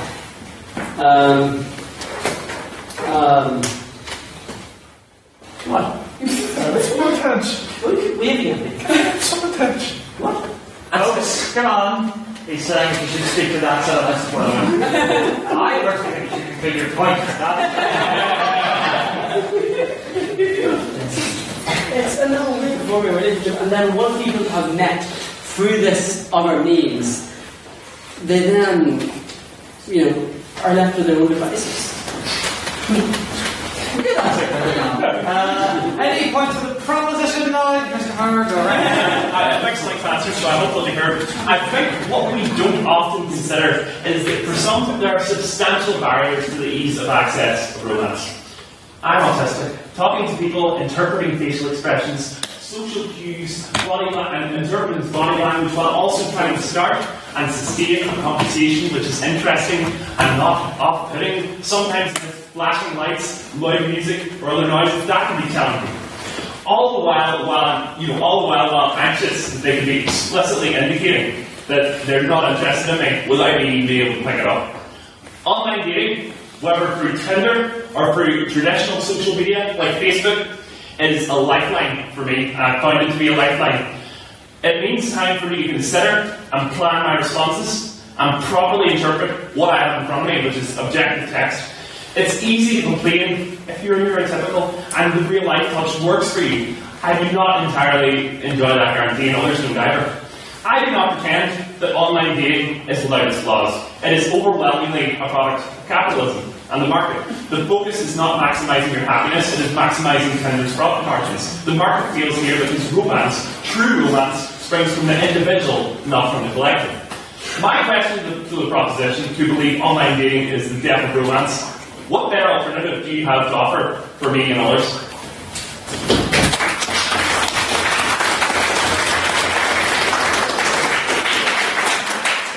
Very well said, good sir. Shall confirm who shall answer this item there. Let's go for it. No confirm.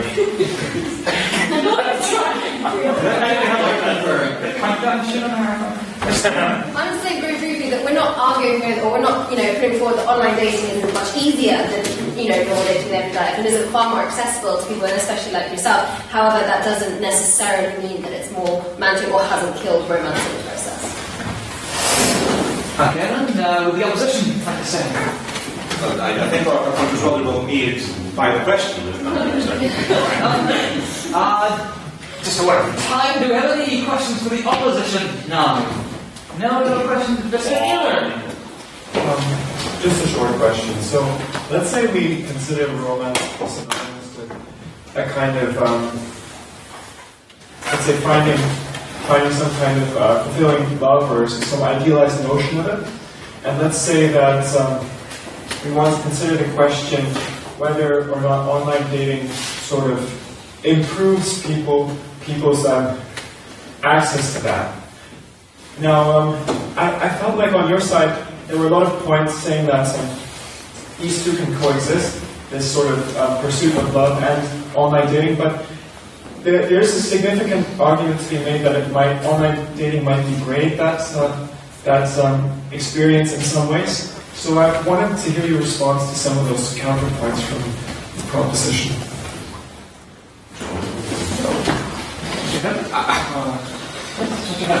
I'd be very happy to address any challenging counterpoints from the proposition if any have been made.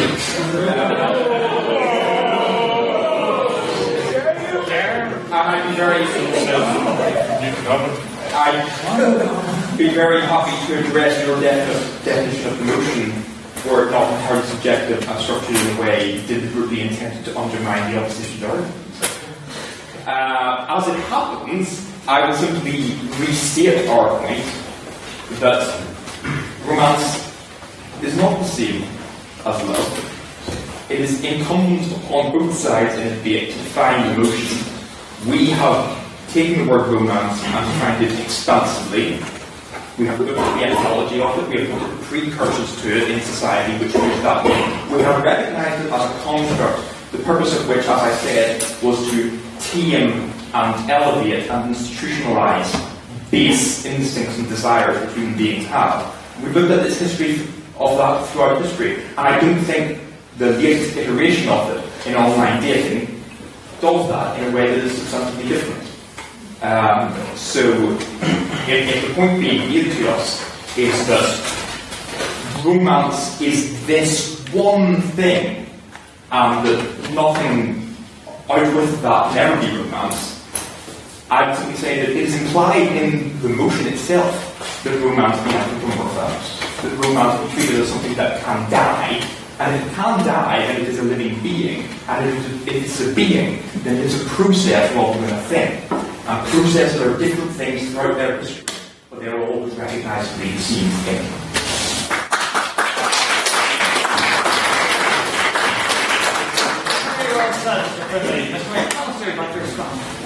We thank the Honourable Gentleman from that position for his comments regarding our arguments.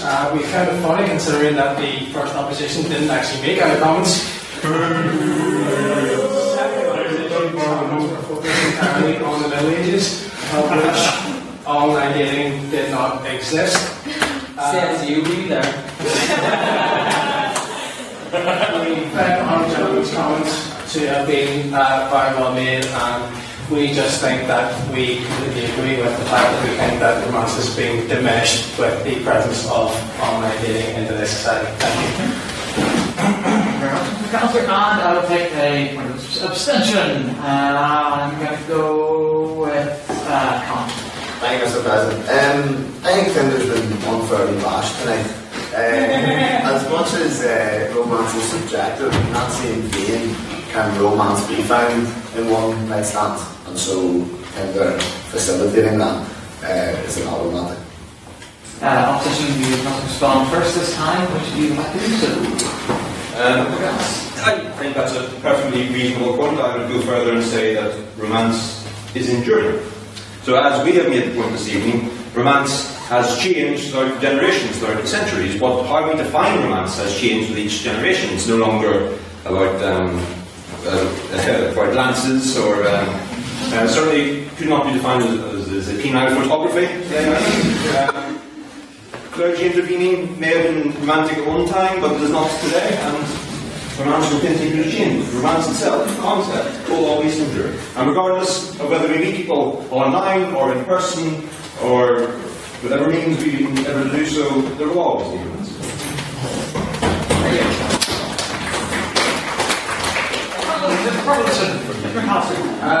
We absolutely agree with the Honourable Gentleman's point. You find love in the most unexpected places, and I'd be a hypocrite to say that I haven't been on Tinder in the past.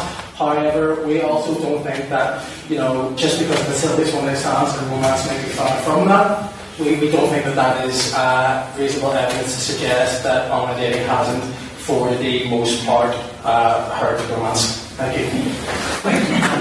I believe we shall go for one more round of questions. Just before we begin, I'd like to remind us about our debate this time, next Thursday, in here once again. There shall be even more pizza. This has been the Queens again.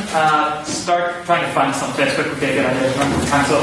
I'm Calvin Black, Peter Dunn, Colin Hale, Hugh Dublin, Glenn Bradley, and there are others who are not here. Missing one today. John McDonald, of course.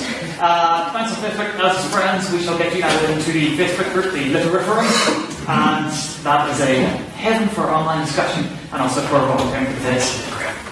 No,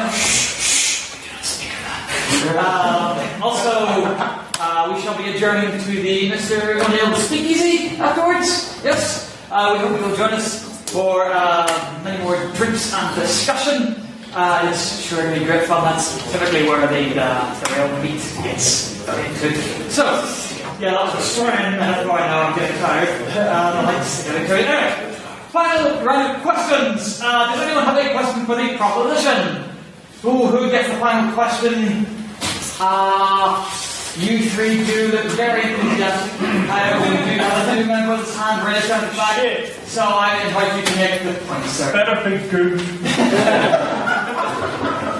I find the proposition of insistence upon using Tinder as an indicative example of all online dating quite comparable to using Domino's Pizza as an indicative example of all Italian food.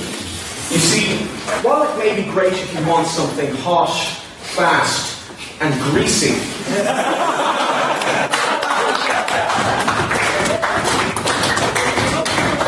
more substantial, other restaurants are available. Very good. Maybe on the proposition would like to respond to that. I actually did mention in my speech a huge amount about other online dating sites and the questions that I myself went through and how they're still unrepresentative of people of killing romance. So I know Tinder has been mentioned an awful lot, and I think it probably is one of the coldest weapons used to destroy romance and put it dead, but I think we definitely mentioned and there are a few others certainly done that for it. Would anybody from the opposition like to respond? Yes. Whose is this? Is it sealed? Yeah. Is it a fine? Yeah. Oh, is that? Whose is this? That's mine. Is yours? We shall. No, consider others. Keep it sealed for now. Yeah. I don't know if it's been tested. Who's president? For God's sake. I am president. I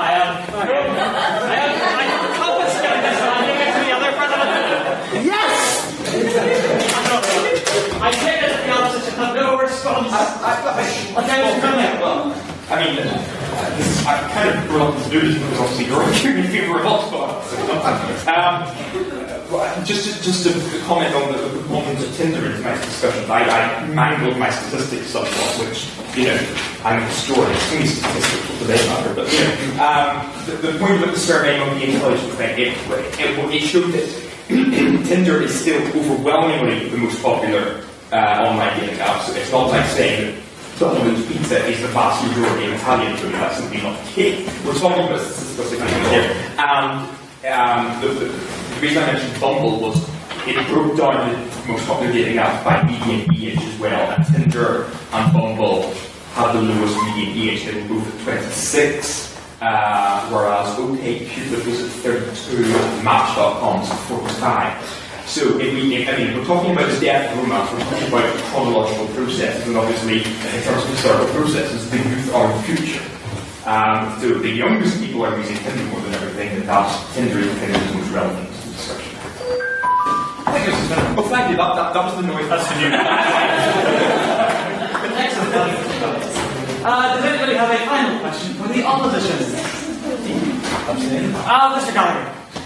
I think one of the more eloquent points, I think the proposition needs a little help tonight. So, I thought one of the more eloquent points from the opposition was that in defining romance, which I agree we haven't heard enough of, is it is an elevation above base instincts and trying to meet those instincts in a more refined, even institutionalized way. Would we not say, therefore, that we've already reached, at least so far, a peak in that, and that Tinder is a drop from those heights?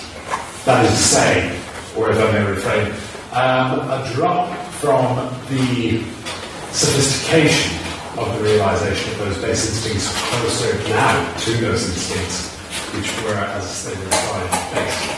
See, interesting point to go. Or Captain. No one gets that reference anymore, I'm so sad. Who from the opposition would like to respond? Mr. Rogers, you had better get an actual response.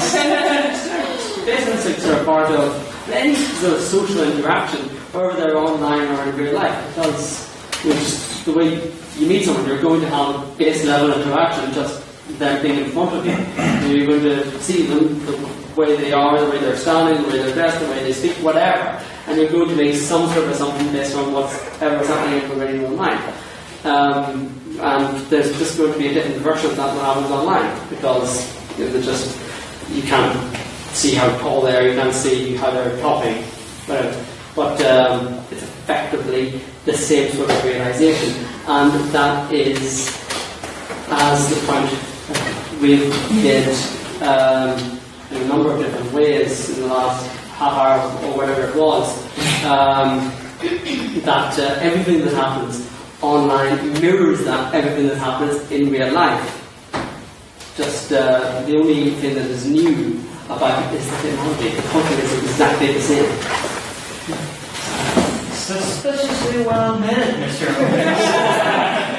Anybody from the proposition like yourself? So in my speech, I highlighted the fact that online dating is in a way discriminatory, and by that I meant, I'm glad to get a chance to further clear this up, is that, when Mr. Rogers was saying that, obviously about how we make assumptions about people. Whenever we have someone on our phone in front of our faces, we may make assumptions based on whether they want the Queen or UJ, what their, I didn't mean that as Islam, by the way. I just mean, whether or not what their profession is, what their Tinder bio may say. But I said, no, not they say that they like dogs or not. When we have an interaction face to face, what we do is we're able to see deeper into that person, move on from what they say initially and say, oh, I disagree with that, but I really like this, I really like, her opinions on, etc. Tinder robs us of that. It's very much confining us to X amount of characters, and I think that doesn't give us a clear view of what that person is actually about, and as such, I think gives us a less real view of who they are, and as such, I think hinders potential romances indefinitely. Tinder hinders. Thank you, Mr. Council. Yes, so the final question for tonight, does anybody have an abstaining point on motion? Oh, I'm sorry, folks, I have to give it to the new person. So, my first language is English, so I first asked, I'm asking sorry right now, but I want to ask something here, because you say in a philosophical point of view that romance is like a process that can be born and can be dead. So, if online dating is created by people who also have that kind of process in their lives, it's almost like, I want to make it easier, like this question, because I agree with him. So I want to ask if we have already ended this process because of the online dating that we people have created, and we also have this kind of evolution thing where we're born and we die. That's my question. So it's a very good question because it's addressed to me. It's a perfectly good point. If I'm employing morphism to a certain extent, then I have to allow the possibility that it has already died. I suppose if romance has already died, then we can still be right in saying that online dating is not the death of romance. But I think. Say not working. But I hope I'll address your point in the words which are going to follow shortly after the words I'm currently saying.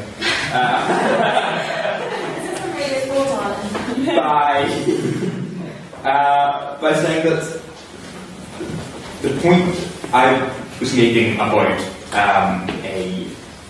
about romance being a being and therefore a process and being able to be born and adapt was obviously somewhat allegorical. And it cannot be interpreted quite so literally. But, you know, even if it were possible that it's already died, and bringing it back to the captain's point that it's already died, I don't think we have heard this evening from proposition any evidence that it has died, certainly before online dealing. If suggestions made that we ourselves have killed it, regardless of online dealing, that point has not been made. Therefore, we are left with the arguments that have been made for online dating having killed it. And I just don't think that the expansive definition, the allegorical and morphic definition of romance that we have put forward is sufficiently demolished by the somewhat, as I say, chronologically myopic definitions of death and killing and romance that the proposition has put forward. I think we have allowed for a version of romance that's much more expansive than that, and I don't think that that's been argued against sufficient. Thank you, Mr. Finney, for that Labyrinthian response. Would anybody from the proposition like to answer this final question? It's been said a lot by lots of lads. We have not defined romance sufficiently. I would put to the opposition that they have also defined romance in a sort of chronological way. But this method of definition is simply not adequate. Included in this definition was romantic notions, chivalric notions from medieval times. Also included was romantic poetry. I don't think any English literature student would say that the definition of romance in terms of literature extends to the normative use of the word romance that we use in everyday life. We could easily bring in romantic architecture to that argument. Is it said? I mean, we could if we were to medium Romanesque architecture, I suppose, but you know. Romantic architecture. Isn't it? I said in my speech that I don't think you can define romance sufficiently, and that's because I think that a lot of the time it is completely subjective. But I think we do know what it's not, and it is not what my honourable friends expanded upon in their speeches. It is not about distilling your essence into 2 pages of HTML. It is not about sending dick pics. So to close, I beg the House to take our word for it and know that the anthropomorphised projection of romance as a concept was killed by online dating when it drove a pickaxe through his head in Mexico.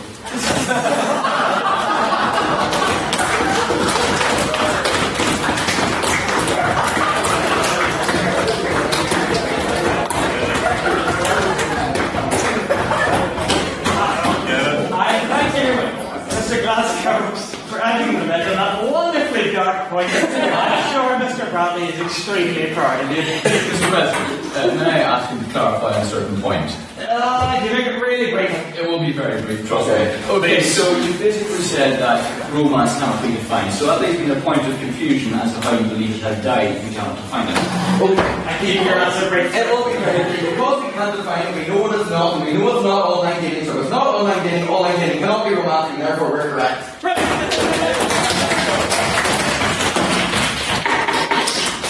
Thank you very much, speakers for the proposition and opposition. The time is now 9:15, so I must move this House to a vote. Ordinarily, only members would be permitted a vote. That seems like there are so many non-members in attendance, I think it is only fair that we able to vote to all people in attendance. So, without further ado, the motion for this evening was, this House believes online dating is... online dating is a death of romance. There we go, I got it. All those who support the motion and would like to vote in favour of it, raise your hand. Speakers. This is the one motion. This is your idea. Speakers ability. I said take the prior opinion vote at the start of the debate. Was that my idea? You said only do. Shut up! Shut up!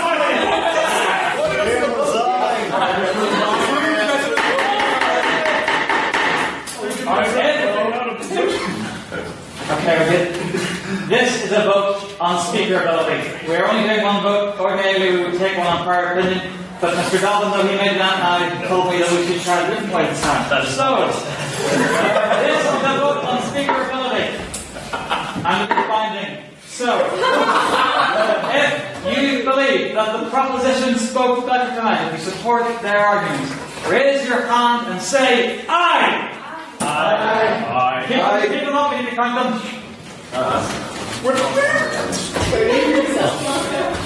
Of course I'm going for myself. 19. 19, okay. All those who believe that the opposition spoke better and they support their case, raise your hand and say nay! Nay!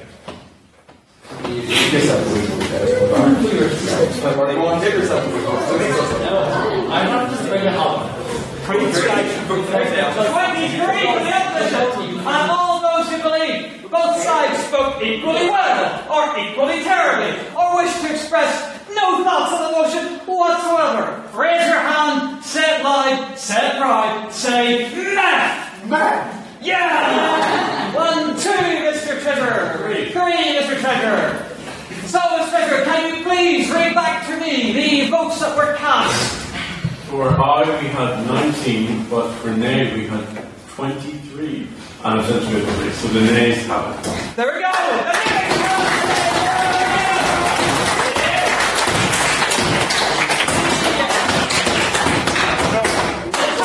nays is now approximately 17 minutes past 9 on the 21st of September. I hereby declare this meeting the House adjourned!